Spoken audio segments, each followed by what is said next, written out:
Greetings Internet, it's Alex from Barefaced and so I'm pointing at me or Barefaced Alex.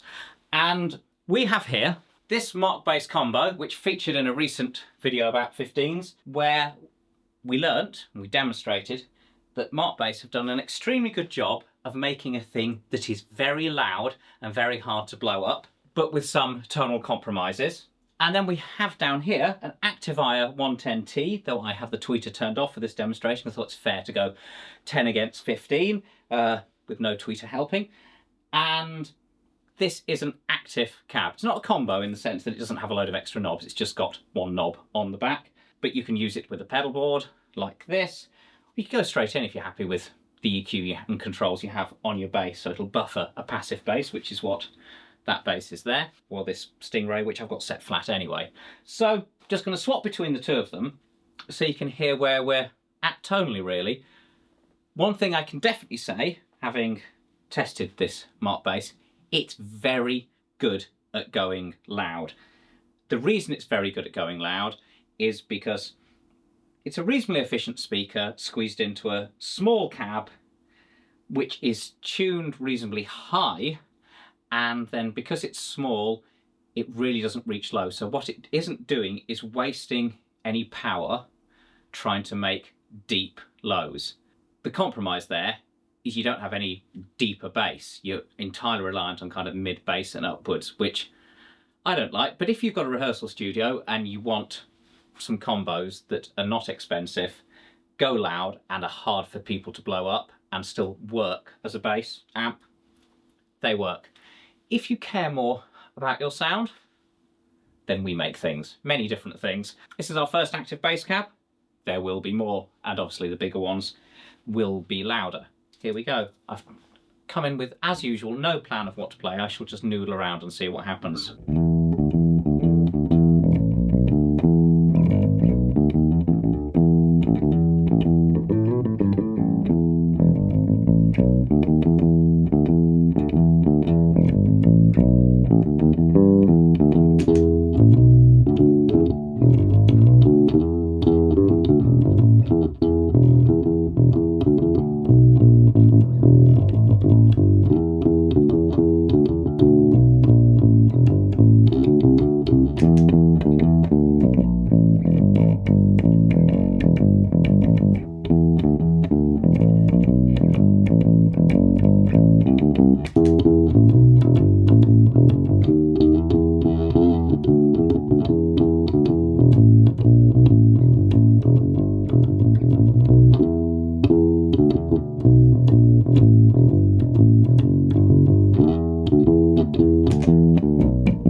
I think that's a fairly obvious difference tonally. I'll be interested to know what you think. I mean, I know what I'm hearing in the room, which is that this just cuts off kind of higher up and then rolls off very steeply. And this tiny little thing, which is as much smaller as it looks, it's just really small, goes deep. Hang on, I'll just play some octaves.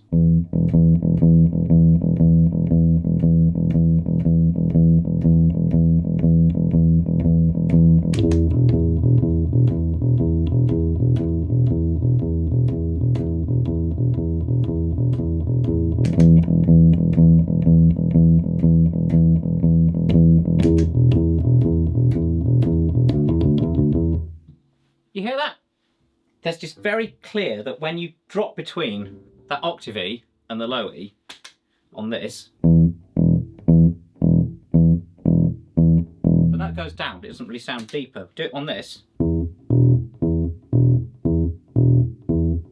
Of course, if you're listening to this through a phone, through some computer speakers, through some rubbish headphones, most headphones go pretty deep, but it really depends, if they're in-ears, on the fit in your ear and how it couples with the airspace in between the earphone. So everyone, if you're using in-ear headphones, they will sound different depending on who you are. There's a confusing fact for you. So the frequency response plots they show will be based on some sort of average ear, and none of us have average ears.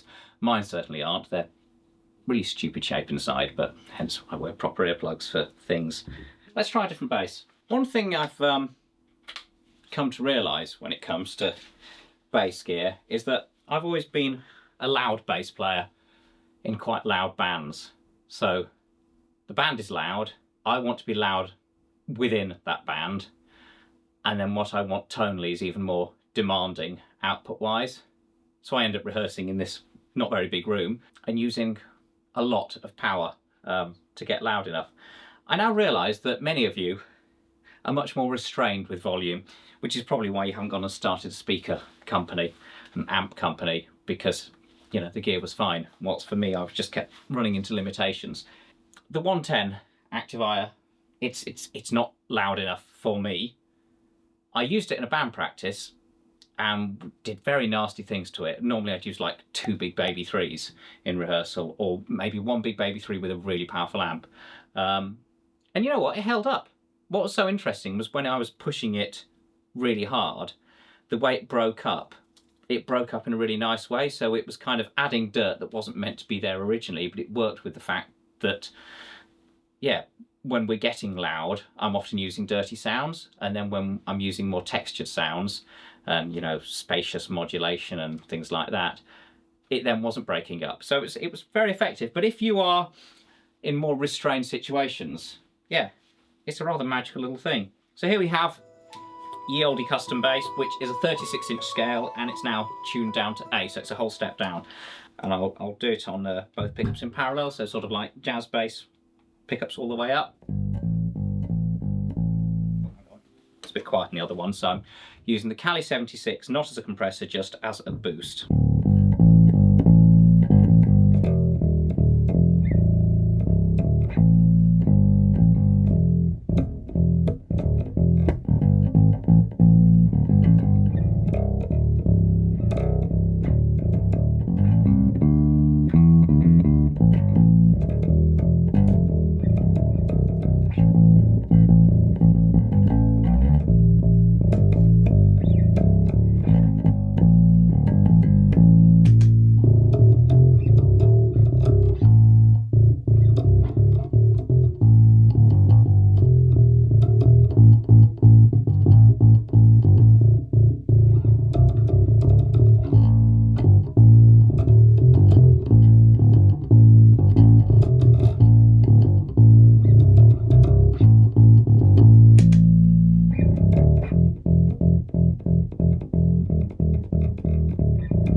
So what we've heard is Stingray, custom 5, tuned down to A, clean sounds, everything set flat.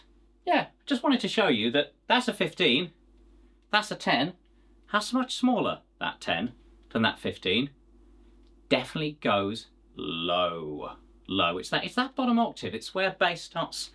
It's warm and nice and fat and big. Some people will be like, oh, but that's really bassy. And I'm like, well, it's got a lot of bass, but it's in that place where a smaller kick drum slams. It's not down under. So yeah, you can be in a certain part of the mix, but if the drummer's also in that part of the mix, you've got a problem with the 110, whether it's got our active module in the back of it or not.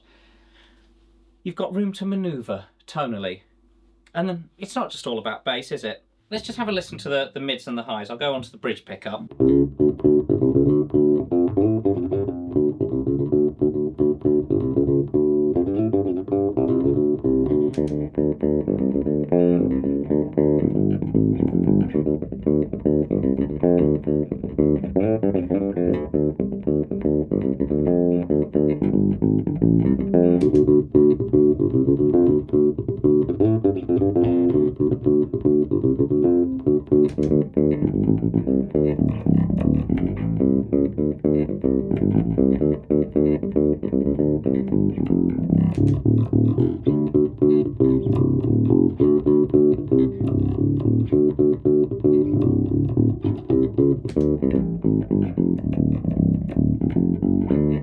bit of Stingray mid-range.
It's kind of nice to be going, yeah, that 10 CR, it's kind of got 15-ish vibes.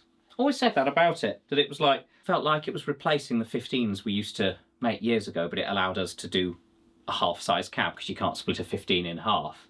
But most 10s just don't have that fatness because all they've done is changed like one parameter and let everything else change by accident, whilst we like design the 10 thinking about every little detail, so it sounds big and fat and moves air, but it has the detail and the dispersion that is really, really hard to get from a 15, but it's much easier to get from a 10. Yay! I must find out about robots now, so I will be back soon. I might have a friend with me. What button do I press? It's that one, isn't it? Goodbye! Thank you! Hopefully you've learnt something.